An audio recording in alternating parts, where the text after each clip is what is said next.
Hello everyone, welcome to a video where I'm going to have more of an in-depth look into the internal technology of the car. Switching cameras, just to make it clear, this video took quite a long time to make because I wasn't ever happy with the camera angle. Cue the camera angles.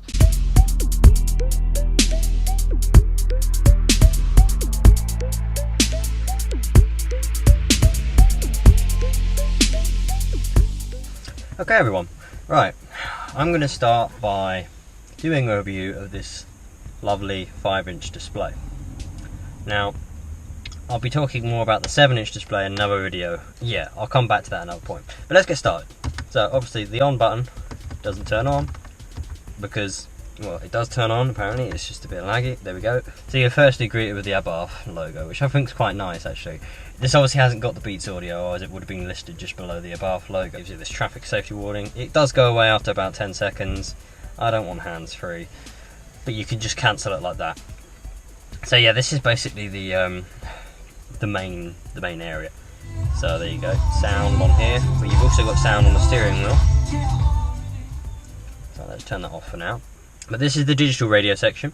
So in the digital radio section, you can pre-program select stations up here by when you browse for them. So you can go into the browse section, look for any of these different radios. Let's say that. Let's have a look at KISS if it changes. There you go.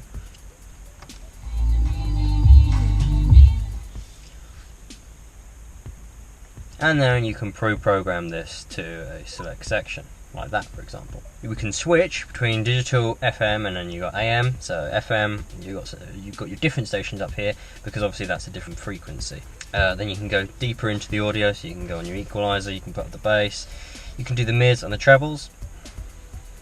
And you have your balance where you want in the car. Volume depending on your speed. So the faster you go, the higher the volume gets. Put that on 3. Loudness. There you go. Auto radio on. I currently have that off. Otherwise, every time when you start the car, the radio comes on, which some people don't mind, but I found it annoying after a while, so I keep that off, and I have to turn the thing on manually. You can put in your manual tunes. You got the info of the station, which is a bit useless. Okay, and that's basically radio. Let's move on to media. Now, it's currently connected to my phone via Bluetooth. And when it does this, it just starts playing some random song every single time. But yeah, you got your back and forwards on either side. You share that on the steering wheel. You play pause. Obviously, you can do all of this with this as well. You've got your sound once again. Nothing changes there. You can change your source from Bluetooth to aux or USB. So you've got all of those in there. Info, so it gives you a little bit more info. You can repeat, shuffle, you can change your devices, or you can go on the audio again to change all the settings. That's basically media. I mean, it's pretty simple really. I think it does come up with the little pictures on here, if it knows what the picture is. I don't really know. Alright, you've got trip, so your instant info, and then you've got 2 different trips you can manually set. I do have trips, but they're not showing because the car isn't on. And obviously you can hold either one down to reset the trips.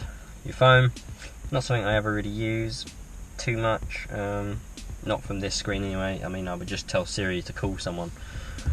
But you've got your settings, so you've got different phones on here. You can dial someone on here if you're feeling like it. I mean, I don't know who honestly does that. You've got your missed calls and your recent calls, and then you've got all your contacts. You can redial someone that you literally just called. And then you go into apps. You have outside temperature, which will literally just display up there. You've got clock, which brings up a big clock. They're not exactly the most useful features in the world, I wouldn't say. Why do you want to bother to go to the app, to click on this, then to click on the big clock, to have a big clock when you've just got the time on your dash? And you connect live, so you can basically download the app to connect your phone to your car, and it gives you all your sort of your fuel distances, and it tells you about your previous trip and how you did, and like acceleration, deceleration, gear changing, speed, and yeah, it's not the most accurate thing in the world, I wouldn't say, but it's quite interesting. Current trip obviously is nothing, I'm not moving. You can connect to TuneIn, Deezer, other music stations if you have it, Facebook even.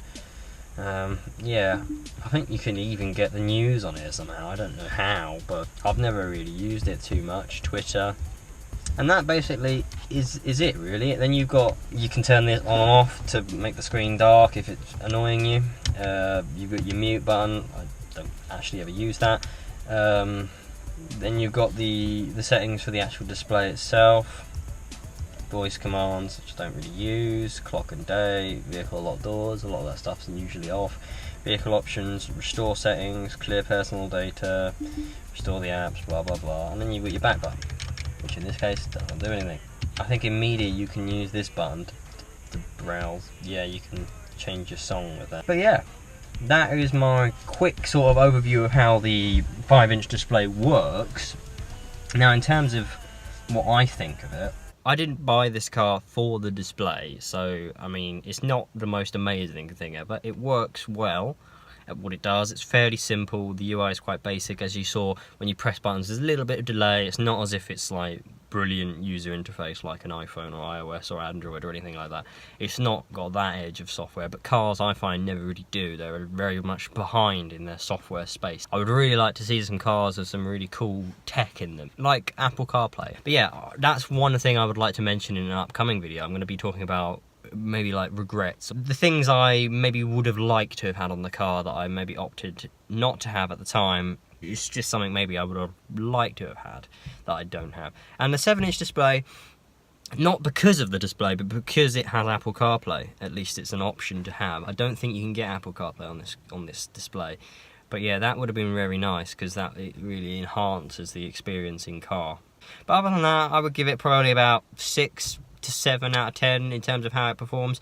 One feature I couldn't show you was like the safety feature. You get like this robot woman talking to you about, like, if you have flat tires, what to do, who to call, what it might mean, and basically if you get any problems, you get like this talking interactive thing. That's actually very clever, and I really like that. And the safety features of this car are very, very good on the display. There's nothing too badly wrong with it. It's just very basic. So yeah, probably a 6 out of 10 I would review it. I really do want to have a look and have a go on a 7-inch display at some point and really compare and contrast, especially if it had Apple CarPlay on it. I've not actually seen any Abarths with Apple CarPlay on it, but I know there are some out there. So if you know anyone, then let me know, and let me know how it performs compared to this display, because I'm willing to bet it's better. But I hope you guys enjoy this video. If you do, if you did, remember to subscribe, and I will see you in the next one.